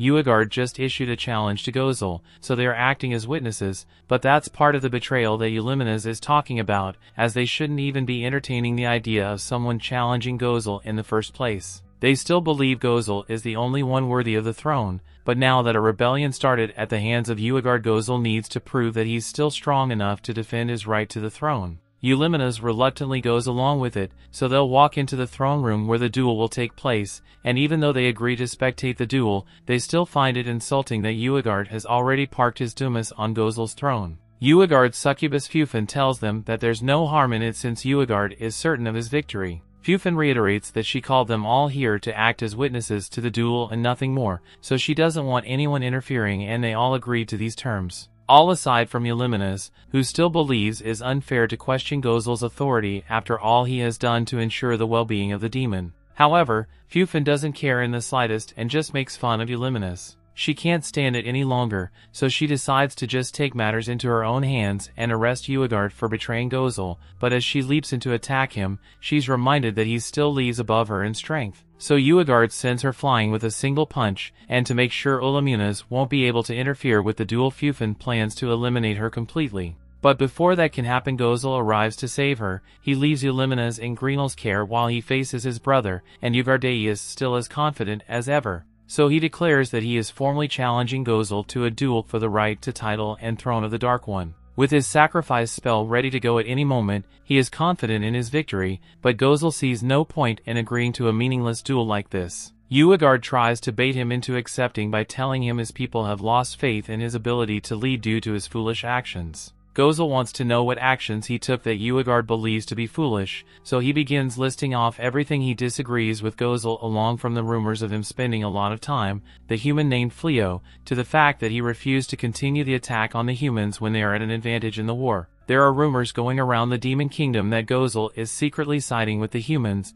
so Gozel asks everyone if they really hold that belief, but they are unable to answer. If his people have truly lost faith in him, and Gozel realizes he has no choice left, so he begins to unleash the power of the demon ring. Uegard thinks Gozel is finally ready to begin the duel, so he has Fufin prepared to sacrifice Blondie and Suya for his power boost. However, his shocked Gozel just takes off the demon ring and tells him that he can have the throne if he wants it so badly. From this moment forth, Gozel has formally resigned from his position as the Dark One, since there's no point in fighting for his throne if his people don't think he deserves it. Gozel turns to leave, but Uegard feels insulted by Gozel turning his back to him, so he yells at Gozel to come back here and fight him like a man. And that reminds Gozel there's one last thing he needs to do, so he turns around and kicks Uegard so hard that he is sent flying through the castle walls and off the side cliff. That was payback for hurting Eulimenus. And now that he has done that, he bids his former subordinates farewell and leaves for good. They never imagined Gozel would just leave, so they don't know what to do now, and Fufin is busy thinking of how to get Uegard out of the ravine, so it looks like Blondie and Suya have the perfect chance to escape. That brings us back to the present, and after leading the Dark Army,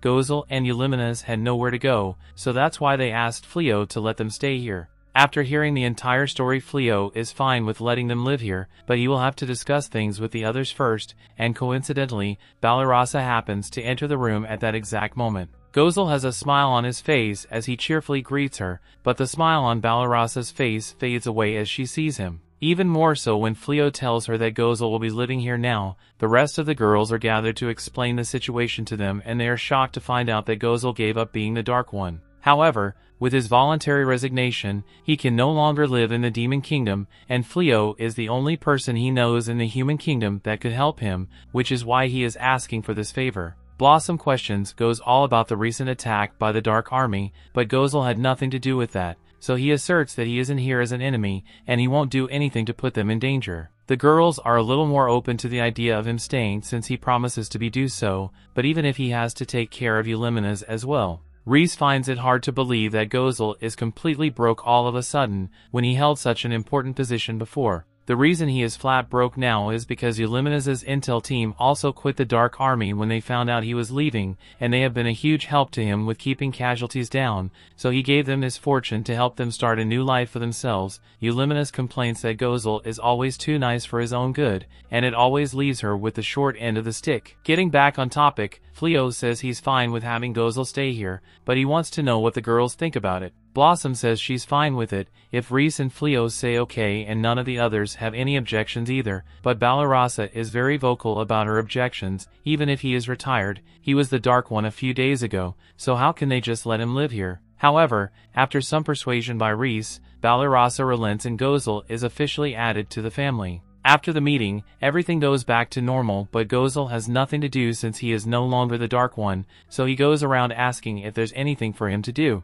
Blossom tells him she's fine since she already has Haya helping her with the field, so Gozel goes over to Bailarai and the horse stables to ask if he can help her, but his immense magical pressure starts scaring the horses, so Bailarai asked him not to disturb her. Since the others don't need help, Gozel goes to Fleo and show him the room where he stores all his weapons, and Gozel recognizes the scales on the shields to be the same ones from his driving unit that suddenly died a while back. Fleo tries to explain himself, but Gozel says there's nothing to be sorry for since they were the ones that attacked him first, and he is honestly impressed with how well made the dragon scale shields are, so he and Fleo have a fun discussion about it. Eulimenus feels conflicted seeing Gozel get along so well with Human, but Reese doesn't think it's that big of a deal since Gozel isn't the Dark One anymore, and he seems to be a lot more lively now than he ever was while leading the demons. That night, everyone has a bonfire party to welcome Gozel and Eulimenus, but while everyone is having fun, Balarasa is sitting off in the distance since she still doesn't know how to feel about Gozel's arrival. Late into the night, the party had ended and everyone went to bed, but Balarasa was still lost in thought. Reese and Fleo come out to check on her since they had noticed that she seems to be feeling down, so they asked is because they suddenly allowed Gozel and Eulimenus to stay here. Balarasa says it's not exactly because of that, and she doesn't have any right to deny a guest when she herself is a guest in this house. It was just surprising to her how all the others were willing to accept the change so easily. She feels out of place, especially since she doesn't contribute to the household at all, and she knows that even though they may be demons, they are able to laugh and get along just like them, so they aren't as different as she initially thought, but even so, she can't accept them. She may have never actually made it to the front lines, but she has seen knights crying over their lost friends in battle. Even if Gozel is retired as the Dark One isn't a bad person, she can't just happily live under the same roof as him.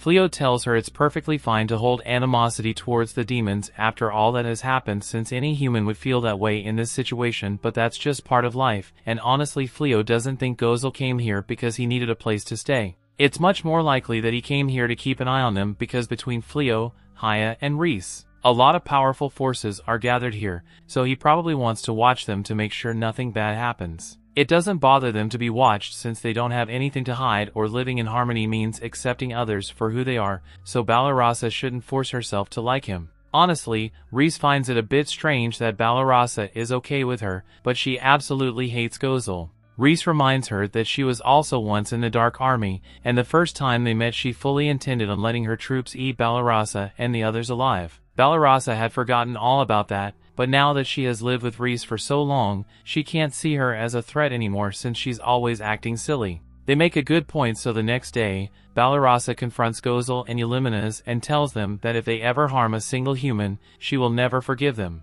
Gozel finds them using that Balarasa is willing to accept their presence here, but she's still going to keep an eye on them. And Eulimenes just mocks her for taking such a bold stance when she was so scared yesterday, but this time Balarasa retorts by reminding Eulimenes how she got wiped out by Fleo 2 times in a row already. Gozel then approaches Balarasa and offers a handshake to commemorate their new friendship, but she still doesn't trust him yet, so she says she'll hold off on the handshake until she is sure he is trustworthy. Meanwhile, over in the Demon Kingdom, Blondie and Tsuya are making a run for it to escape, and things worked out great for them since Blondie was able to steal a ton of jewels and magic gems from their treasury. So once he sells them, he and Tsuya will be able to live an easy life with all the money they'll get. Tsuya likes the sound of that, but she reminds Blondie that they are still wanted people in the kingdom of Clyrode. But for once, Blondie actually fought ahead and planned on leading the kingdom of Clyrode forever once they get out of here, but they still need to escape the demons first. That brings the episode to an end.